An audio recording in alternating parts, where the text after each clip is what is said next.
If you want to know how the underdogs BWIPO, the Uncrowned King, and FlyQuest won the LCS, keep on watching. At the very end of the day, the FlyQuest, they are your 2024 LCS Summer Champions! In this video, we'll be discussing the team's overall drafting tendencies, their first matchup in Winners Finals, and finally how FlyQuest were able to adapt and beat Team Liquid in their rematch. But before we talk about the finals, let's first talk about the storyline between the two teams. This will be the fourth time Team Liquid and FlyQuest will be facing off in a BO5 this year. In spring, Team Liquid lost in the first round 3-2 to FlyQuest and got sent to the lower bracket, where they ultimately ended up winning over Fly to be the champions. In summer, a similar story is playing out, with FlyQuest being sent to the lower bracket by Team Liquid with a 3-2 loss. This championship wasn't just for the title, but it was personal for many people on the team. For those who recall, AP and Yond had some choice words for Inspired and BWIPO after winning the LCS in spring. It was more so I didn't want to lose to the top jungle of FlyQuest. They're so fucking annoying, man. But my god, they would not shut up after they won. But for BWIPO, this match wasn't special due to rivalries, but more about his legacy. This playoffs, his goal was to win a regional finals in a way that he was finally proud of. He said that even though he won a title back with Fnatic in 2018, they could have accomplished that with any top laner. Since then, he has placed second in his last 6 finals, including a Worlds final in 2018. With that being said, let's continue with the analysis about how FlyQuest overcame the favorites, Team Liquid. Part 1. The Foundation. First, we need to understand how both of these teams function. One interesting thing to note is that in this series between Fly and Team Liquid, when given the choice, always take blue, and Fly, when given the choice, take red. This showcases a difference in draft philosophy. Blue side is a lot easier to build a cohesive comp, and you get access to your key power pick sooner. Red side is very strong if you're able to appropriately adapt to what the enemy team is showing. By this logic alone, we're able to deduce that Team Liquid prioritize having their core compositions, and FlyQuest prioritize the ability to gain high value counter picks. If we take a glance at their draft tendencies, this is also supported. If we look at Team Liquid's picks this split, it's very evident that they have their clear comfort champs: 11 games of Kasate, 12 games of Maokai, 16 games of Corki, 8 of Ezreal, 7 of Rakan. It paints the picture of a team who typically run double tank topside with range carries. For FlyQuest, they have 15 Renekton games, 7 games of Lilia, 15 games of Corki, 10 of Ashe, and 14 of Leona. Now, you might be asking yourself, it looks like both teams have clear comfort comps. It doesn't look like FlyQuest are using the counter pick power of red side. Well, if you want the answer to that question, we have to look at their first series in the playoffs. Part 2. The Fall Quarters. Now, one thing you need to understand is how teams adapt and change throughout the playoffs. But before we talk about the winners finals between Team Liquid and FlyQuest, let's first look at the matches they played before they played each other. We have Team Liquid versus 100 Thieves and FlyQuest versus C9. For this segment, I need you to put on your coach hat and try to make some conclusions off of these two matches. First, we're going to be looking at TL versus 100 Thieves. We know that Team Liquid chose blue side for their match versus Fly, so let's look at the games where TL was blue. 100 Thieves decided to ban the Rumble, Ezreal, Corki. These bans make a lot of sense, and it's clear 100 Thieves had a plan. Rumble is OP, and TL used the Ezreal Corki poke core to great effect versus NRG in their final regular season match. From 100 Thieves' perspective, they wanted to see what else Team Liquid had cooked up. Team Liquid responded with a heavy dive comp with an emphasis on playing mid 2v2 to control the bot half of the map, including a tank top. They do a similar draft in game 2, and then in game 3, 100 Thieves decided that they don't like playing versus the control mid 2v2 style Team Liquid is showing, and decide to ban the Taliyah in hopes of freeing up Quid. Unfortunately, Team Liquid opt back into their kite poke core, and 100 Thieves don't have an answer. Imagine you're from FlyQuest. What did you learn? The thing that should stand out the most is that Team Liquid had shown flexibility in their style with 2 compositions: their classic poke core and a controlling mid 2v2 into bot. Another thing that should stand out is that it looks like Team Liquid do not play the other power pick of the patch, which is Nasus. Now, Let's take a glance at the C9 versus FlyQuest match. Remember, you're looking at it from the perspective of the Team Liquid coach. C9 ban out Ezreal, Nasus, and Senna. They leave open Inspired's famous pick of Lilia so that they could first pick it themselves. FlyQuest showcasing their same Renekton prio and reinforce the fact that if Ezreal is down, their next priority is Ashe. Unfortunately for Fly, they end up losing the game and figure out their adaptation for the next one. Their adaptation being to guarantee a bot lane matchup that they're far more happier about. And as a result, they win game 2. In game 3, FlyQuest are blue side, and I want to highlight the fact that C9 choose not to ban the Nasus, which is a staple ban on red, and instead ban Smolder, showcasing how fearful they are of Quad having this champion. Quad ends up locking in the Azir, showcasing that if he needs to blind, then he will blind this champ. This is important because typically, on red side, FlyQuest used the fact that BWIPO blinding Renekton means that he is able to get a guaranteed counter pick. This is important because we mentioned earlier how FlyQuest utilize their counter picks. FlyQuest then lock in after the Azir, the core for Renekton Ivern, and run out the drought with the utility AD Jhin. In the final game, FlyQuest returns to red side and C9 change their bans once again. With Fly not first picking the Nasus and instead first picking the Azir, they feel comfortable banning the Smolder to protect their eventual quirky pick. Here, Fly go back to their Ashe rotation, but now they adapt into picking J4 on pick 4. This is to prevent C9 from picking their previous MF Leona, which FlyQuest struggled with earlier, and as a result, they get an Ori Rakan J4 combo, and Fly are very happy winning the series. Imagine you were TL. What did you learn? Champion-wise, it looks like Ivern and Smolder are potentially big problems, especially for TL where they showed a big priority on Quirky. Not only that, it seems like FlyQuest Nasus priority isn't very high since they didn't first pick it. Draft-wise, it looks like FlyQuest's goal is to guarantee winning matchups for Quad, secure Renekton whenever possible, and to prioritize utility ADs with engaged supports. Thematically, it's all about soaking silent pressure while they wait for their scaling elements mid and jungle to spike, and then rely on their superior team fighting. The team is very good at snowballing and creating advantages around Quad's laning, not to accelerate the game, but instead to deny the enemy team opportunity to speed it up versus FlyQuest's own scaling. Now, let's look at the matchup versus Fly and TL in Winners Finals. To summarize really quickly, what did we learn from TL? They have two main compositions, one centered around poke, another centered around controlling mid 2v2. They have their tendency of picking double tank. Let's look at FlyQuest. They prioritize counter pick mid lane. Their side lane's job is to soak pressure and then wait out for their team fighting. In this section, we are going to be doing a deep dive on the drafts in the Winners Finals. If this is something that interests you, check out my T1 video where I talk about their drafting evolution throughout the tournament. Game 1. Team Liquid choose blue and FlyQuest are red. FlyQuest ban Rumble, Ziggs, Ivern. The Rumble and the Ziggs are very standard. It's the Ivern ban that's very unique. Team Liquid haven't shown Ivern at all this playoffs. They only showed it during the regular season. Team Liquid's bans are Smolder, Lilia, and Nasus.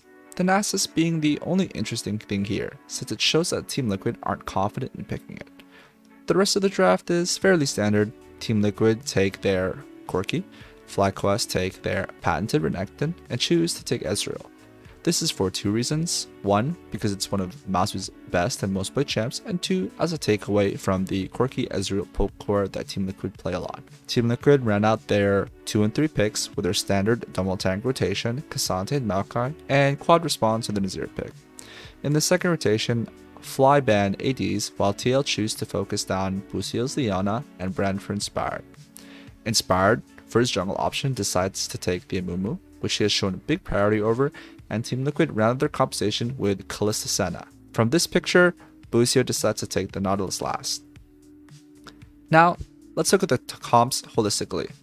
TL's comp is very comfort for them, as they're running their standard range core with bot lane party, while FlyQuest has their standard teamfight comp. Remember earlier when we discussed how each of these teams want to play? In this draft, Team Liquid not only have the scaling advantage, but they also have the better bot lane matchup, especially when it comes to priority. Because of these reasons, I highly favor Team Liquid in this game, and as we can see, they ended up winning. Game 2, FlyQuest choose red side. The teams are essentially opting into a salty run back, but that doesn't mean that there won't be adaptations. FlyQuest here choose to go a Mumu on 3 instead of their mid lane pick. The main reason for securing the Mumu is because they believe that this jungle pairing allows them the most amount of options, and that they weren't prioritizing the Azir. Team Liquid banned Orianna and Azir, and FlyQuest banned Kai'Sa and Senna, deciding to leave out Misfortune. With the current adaptations, I'm very much in favor for FlyQuest. Banning the Senna is smart because it's one of the ways that Team Liquid is able to guarantee a scaling advantage, and Team Liquid used 2 of their bans on mid, which really don't matter much. As we can see, FlyQuest end up taking ASOL, guaranteeing their own scaling advantage, and TL respond with the open Misfortune plus Rakan. FlyQuest finish off their draft with Busio taking Radar. Here in this draft, a lot of things have changed. Number 1, FlyQuest have a good bot lane matchup. Number 2, their team comp thematically counters MF, as it's very difficult for her to get an ultimate off. And they also have the scaling advantage. For gameplay, it's also very obvious how these things are different. With a better bot lane matchup, FlyQuest are able to secure early drakes, and as a result, are able to put pressure on Team Liquid with their scaling. As expected, FlyQuest now win this game. Game 3. Same sides, the score is 1-1, Team Liquid choose blue. Salty run back again. This time, FlyQuest make another adaptation in the draft. They recognize that ASOL was a key factor in their win, and to guarantee the combo, they choose to lock in the Mumu early and drop the ADC pick. The rest of the draft plays out as standard. Maokai K'Sante for TL, and then ASOL on 3. For the bans, Team Liquid choose to ban Misfortune and Ashe, recognizing that the Ezreal is no longer a priority pick within the series, but it's also to lay a trap. FlyQuest do Senna for the scaling, and Kai'Sa to protect their blind. FlyQuest are able to take the Ezreal on the 4th pick and probably feel really happy. This is a pick they prioritized early on, taking 1-2 and dropped into the series, but are still able to get. However, this is when TL spring their trap. They lock in Kalista Renata. Busio responds with Karma. Now, this draft, in my opinion, is certainly a lot closer. I think that it's very similar in composition as the last game for Fly, but this time, Team Liquid have much stronger tools. They correctly identified that Fly being able to get 3 Jakes was a key error and laid the trap for the Ezreal to create this volatile matchup where they have the opportunity to contest. Not only that, it also puts Busio on Karma, where he's recently had his best performances on melee supports. Even though Inspired does his best to sway the matchup bot lane, ultimately Team Liquid are able to secure the first 2 early drakes and take over the game quickly through their snowball. Game 4. Same sides again, the score is 2-1. Team Liquid potentially at match point. FlyQuest choose red. Team Liquid gained the edge in their last draft by putting emphasis on the bot theory through and importance of early games. FlyQuest now need to figure out what to do to prevent that. Let's imagine if we were FlyQuest. How do you prevent what happened last game from happening? Would you continue the same draft line and change the 4-5s, or would you change the 1-2-3? Pause the video and figure out your answer.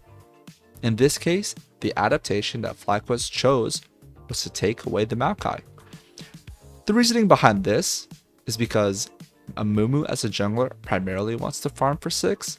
By taking the Maokai away, they secure a strong jungler to play Blotside while also taking away from TL. TL also choose to make an adaptation. They pick Kalista and Senna early on in the 2-3, securing themselves the bot lane that gave them victory in the first match. This says that they're confident in their jungle champions into Maokai and their top responses.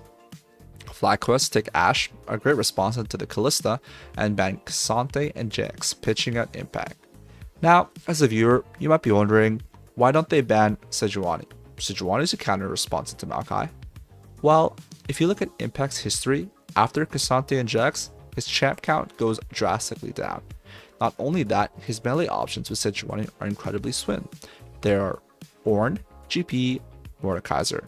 In terms of bans, TL responds with a Seraphine support ban to prevent Fly from attempting to match her scaling, and an Orianna ban. This Orianna ban this late into the draft shows to me that they're incredibly worried about the lane advantage Quad can create with this pick. Fly take, Lucio's best champ, Liana, and Sejuani, like I mentioned earlier, end up taking the Sejuani and Ornn. Finally, Quad takes Hizeri. This draft, I believe, is Team Liquid favorite. They have strong scaling with good front to back. Their bot lane matchup is solid. However, in this case, the gameplay difference is true. Inspired relieves a ton of pressure by late invading Umti's Raptors level 1, essentially denying a ton of Team Liquid's early play options because of the fact that Umti has no caps. Not only does he have gank threat, but he's also able to create an individual lead. As the game plays out, they end up getting their early drakes, but eventually Team Liquid is in a great position to get Nash in a 4v5. Here, Quad absolutely pops off, leading us into a Game 5. Game 5, the score is 2-2. Team Liquid choose blue side. The pressure is on, and we're once again in a similar position. Here, I'd really like to take a moment and give props towards Spawn and the coaching staff for their ballsy strategy. The entire series, the bans have not changed, and in Game 5, they choose to ban out BWIPO's Renekton and leave up Inspired's strongest champion, Lilia. FlyQuest are now in a position where they have to make a choice. Do they want to change their own bans? If they ban out Lilia, that means that Team Liquid will get the opportunity to take Ivern, a champ that they've been afraid of the entire series. In their case, I completely see where FlyQuest is coming from. Even if Umti ends up taking Lilia, 1. Umti's Lilia isn't his strongest champion, and 2. The champion strays away from the internal series meta of stacking dragons and playing around bot lane. FlyQuest lock in Ashe and Maokai, which is incredibly expected, and Team Liquid take the Cassante Corki. Fly takes Zeri and ban out Jhin and Leona, and Team Liquid pinch out BWIPO's Garen and Mordekaiser as he locks in Wukong, a very rare champion to see. Team Liquid round out their composition with Kai'Sa and Rell, and finally, FlyQuest lock in Renata. Viewers, I want you to imagine yourself as the FlyQuest coaching staff. Team Liquid completely pivoted from the series meta, putting emphasis on scaling jungle and locked in a weaker laning bot lane.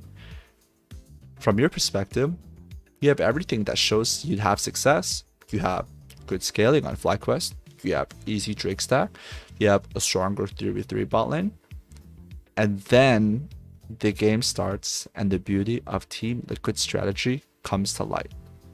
They initiate the lane swap for the first time in the entire series, completely changing the landscape of the game and dominate FlyQuest in the early game, creating a 4k gold lead. Now, if you're a FlyQuest fan, you might have some mixed feelings. Up until this point, you probably feel like this video is more about the highs of Team Liquid than it is about your favorite underdogs. You might be asking yourself, where is the story of FlyQuest's redemption? How does BWIPO achieve his goal of winning a finals and feeling proud? How do the underdogs win the NA LCS? To that, I will say, the path to glory isn't always a straight line. Sometimes the fall is necessary to remind us what it takes to rise again. Part 3. The Rise. With only 7 days before FlyQuest play Team Liquid again, including a match versus 100 Thieves, how did FlyQuest prepare for them? Let's take a moment to look at the learnings of the previous match. The story of the series was centered around Team Liquid wanting to control the pace of the game early and snowball, and FlyQuest wanting to find opportunities to scale. It was a series dictated by botlane. The way that this developed the draft was a rise of Maokai priority, pivoting away from Aesol to Zeri, which has a stronger level 6 spike, and a higher priority on Ashe for FlyQuest and Kalista for Team Liquid. It was two teams who essentially had the same draft goals, smashing their heads into each other, with one team prioritizing denying and the other team prioritizing aggressing. It's from this point onwards that we can see the true beauty of FlyQuest's preparations and scouting. But first, I need to explain something to you guys about how preparing in playoffs works. Once you're at this point in playoffs, it essentially becomes a strategic war where both teams are attempting to outpredict each other. In this case, Team Liquid should have an advantage as they not only have to only prepare for FlyQuest, but they also get to see them play first. This matters as they're able to entirely prepare their practice for what they expect FlyQuest to do, and then also be able to adapt once they see FlyQuest play. They can also see how 100 Thieves choose to attack FlyQuest and see what works and what doesn't. In FlyQuest's case, It's all about preparing your weapons for two teams at once and not showing your hand. In an odd way, it's pretty beautiful. But to truly appreciate, let's break down the drafts. I'll be quickly going over the FlyQuest 100 Thieves series, which was frankly a quick stop. Game 1, FlyQuest show nothing new. Game 2, FlyQuest show BWIPO's Rumble, first time in his career. On Game 3, FlyQuest show Masu's ability to play Ziggs. Overall, FlyQuest showed 2 new picks and a higher quirky priority. Let's get to what we've been waiting for, the finals. Game 1, Team Liquid choose blue. The begins begin, and there's already some changes.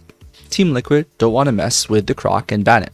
FlyQuest banned Rumble Ziggs, and it's at the third bans when things began to change from their previous series. TL do what I'd like to call the quirky gambit. Up until this point, Team Liquid has not played a single Nasus game, consistently banning on blue side.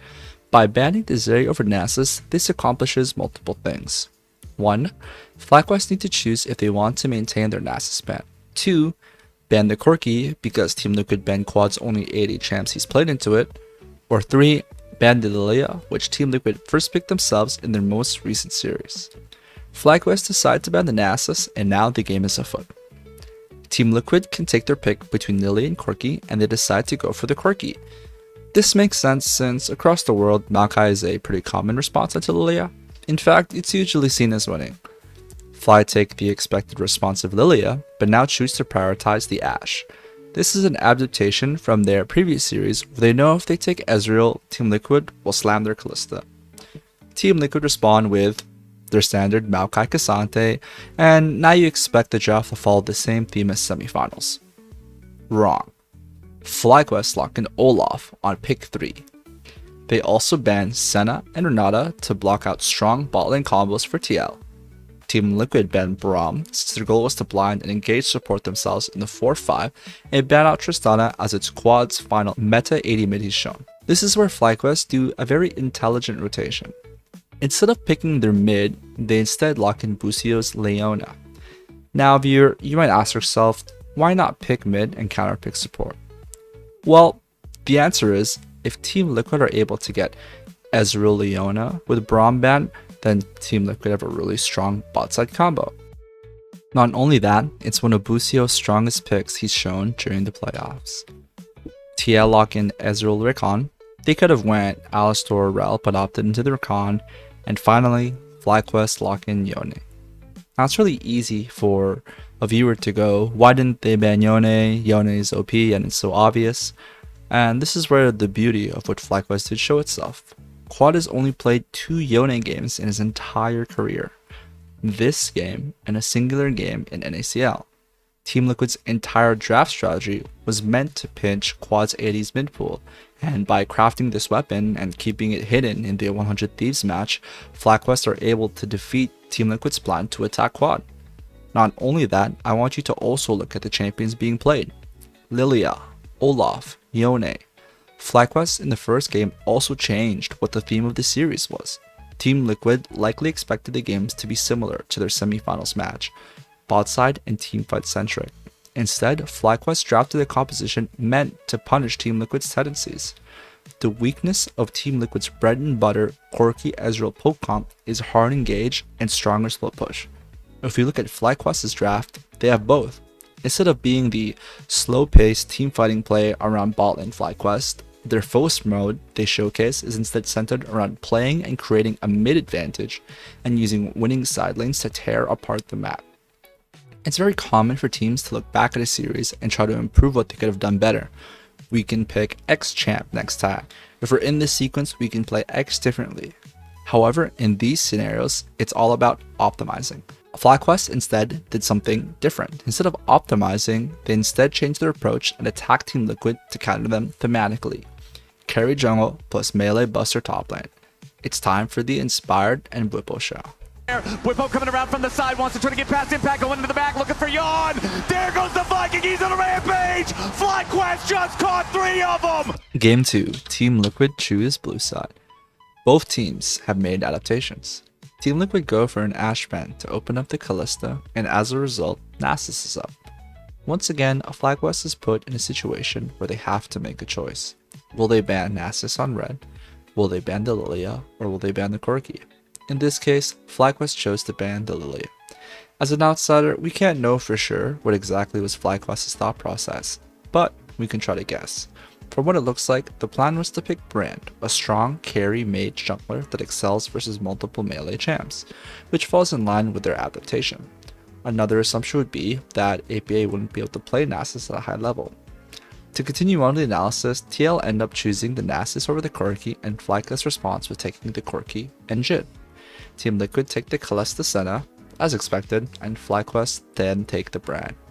Here, they ban Amumu and Maokai, and Team Liquid ban Nautilus and Leona. Busiu takes Terrell on 4, and TL takes Sejuani and Jax. BWIPO takes Urgot as the last pick. To break down the draft, we have to look at this from Team Liquid's perspective. Team Liquid recognized that the bot lane matchup they drafted in Game 1 was too weak, hence why they decided to secure the Kalista Senna. Outside of that, it was very clear that they were not happy with FlyQuest's ability to split them up across the map. As a result, it's clear why they prioritized having such strong side lane control. If you look at the matchups, Nasus and Jax wins versus both Corki and Urgot. Overall, even though I really like the theory behind Fly's draft, punish triple melee topside with Brand, it's the only part of the comp that I actually like. In the end, I believe that Team Liquid did a great adaptation and the rest of Fly's comp was too weak. Team Liquid take Game 2. Game 3. The score is 1-1. In the aftermath of Game 2, FlyQuest make a bold decision. For the first time in this playoffs, FlyQuest chose to opt for blue side. Prior to this, FlyQuest has always chosen red and Team Liquid has always chosen blue. Similar to what Team Liquid did in Game 5, Fly changed up the theme of the series. Now, let's look at the bans. FlyQuest begin with Rumble ban, Team Liquid, Smolder, FlyQuest ban Ziggs, Team Liquid bans Lilia. Expected as Lilia first pick is one positive for swapping sides. FlyQuest banned Senna, and then the TL response was Nasus. Now, I want you to take a moment and see if you can notice the beauty of FlyQuest's decision to swap. In Game 1, FlyQuest banned Nasus. In Game 2, they banned Lilia third. If they were to go red side again, they'd need to make a decision of what they feared the most between the two. By swapping to blue, they actually don't have to make a decision at all unless Team Liquid forces them to. Not only is the Lilia and Nasus off the table because Team Liquid is afraid of them, they also get to ban the Senna themselves. Plus, they're also able to secure their Renekton, which was being permabanned. If you think about it, they went from a position where their bans were pinched and had to make a decision between 3 potential problem champions of Nasus, Lilia, and Senna. Instead, they managed to get all of them banned and secure a power pick. A genius use of side select where most teams often opt into running it back. Now, let's actually break down the draft. FlyQuest first pick Renekton as expected, and Team Liquid respond with Ashe Ivern. This makes sense as it's clear that Team Liquid were fearful of the Ashe and considered a power pick. FlyQuest respond with Corki and Zyra, and this is where things become interesting. It's very obvious that Fly is heavily playing into Inspired on carries. Not only that, but by taking Corki, they nudge APA towards taking the Tristana matchup since his jungler is Ivern. This matters a lot because while it may not seem like it, the Corki Tristana matchup is actually very volatile and integral for the mid game. In this matchup, whoever gets the lead is able to control the side lane and pressure the map from there. If you've been following the series, side laning became a clear priority, and both teams are attempting to take control of it in draft. A clear difference from their first series, where it was primarily centered around Drakes. Team Liquid banned Ezreal to pinch out Masu's chat pool, and FlyQuest respond with Leona to break the Ivern-Leona-Ashe combo. Team Liquid banned Poppy, which is interesting because it shows their intent to pick their support on 4, while FlyQuest banned out Impact's Cassante. Team Liquid lock in Rel, since it's good versus their comp and feels what FlyQuest need from their own support, which is Engage, and FlyQuest do a very surprising Seraphine Astar. Finally, Team Liquid lock in GP. Now, I'll be honest, I wasn't a very large fan of the Seraphine. I thought the champ didn't fit very well with Zyra, and I thought the bot lane matchup was going to be very hard. However, taking more time to think about it, it does make sense. If the goal for FlyQuest in this draft was to prioritize the mid lane matchup to create a lead for quad, and Another goal is to have a scaling advantage. Then what type of ADC do you need? Someone who scales well, is relatively safe, and will work with a roaming support. Not only that, they also must have good wave clear and strong utility. If you lay it out like that, then Severin makes complete sense. In terms of the actual gameplay, Team Liquid's comp was predicated on using the bot side to create an advantage. However, once again through creative pathing, Inspired sways the bot lane matchup. After this, the mid control that Quad displayed further put the game into their hands. With some key mistakes by APA, the game snowballs out of control, and FlyQuest, with a surprising blue side pick, take game 3. Game 4, 2-1 in favor of Fly. Potential match point for FlyQuest. Team Liquid choose blue side and ban Ashe last. For FlyQuest, we're in a similar situation to game 2, where FlyQuest have to make a decision with their last ban. They choose Nasus. As a result, it's almost deja vu to their game 5 in the winners finals, with Umpty choosing to first pick the Lilia. FlyQuest take Corki Loyona, a decision I'm very happy with. Take the Corki and force the matchup mid again. With how this series went last time, I'm sure Inspired doesn't want to take the Maokai again. Take the Leona showcases that they're likely to pivot into the Ivern. Team Liquid take Tristan and Cassante. Like expected, FlyQuest take Ivern. Team Liquid ban Olaf, which is smart since it's one of FlyQuest's combos. FlyQuest respond with a Braum ban. Team Liquid ban Mord, and this is interesting. When they're in the exact situation in Game 5, they chose to ban Garen and Mordekaiser, but now with the Olaf ban, Garen becomes available.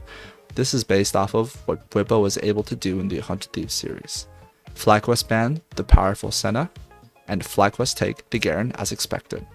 Team Liquid ran out their comp with Kaiserel, and FlyQuest lock in Zeri. Frankly, this draft was very poetic to me. Team Liquid essentially have the same draft they used to beat FlyQuest in Game 5 of the Winners Finals, the only difference being that they have Tristana instead of Corki, whereas FlyQuest, they have a much different comp. Rarely you get a chance to redo your decisions in the past after you had the chance to learn from them.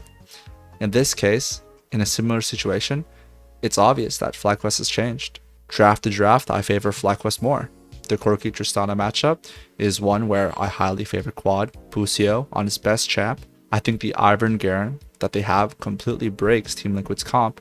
FlyQuest have strong side laning, they have powerful scaling tools, and even then, when you watch the game, you can also see the quality of growth they displayed. They recognize what led to their downfall in the past, and they're able to accurately read the fact that Team Liquid is going to swap, and they match it. FlyQuest is not the same team they were 7 days ago, and it shows. Team Liquid are able to create a 2,000 gold lead with very intelligent uses of TPs and grubs, but with one catch on APA, the entire game turns on its head. It's almost like fate that the game almost becomes a Game 5, but the power of minions stops it right then and there. BWIPO breaks the streak of second place, FlyQuest overcome TL as the underdogs, and they become North America's first seed for Worlds. 6 long years since the last title. How do you feel? I'm really happy. I'm really happy. I really love League of Legends game, and getting to share what you guys experience at home on a stage like this, it doesn't get better than that for me. And I really felt like today I could be myself, and that was going to be enough. FlyQuest's rise was a testament to their ability to adapt and evolve throughout the playoffs. By changing their approach at key moments, side selection to draft strategy, they managed to outsmart TL and turn what could have been an even contest into a controlled victory. Their strategic shift from optimization to thematic counterplay is a good nod towards their ability to be adaptable and a good look for the international tournament coming forward.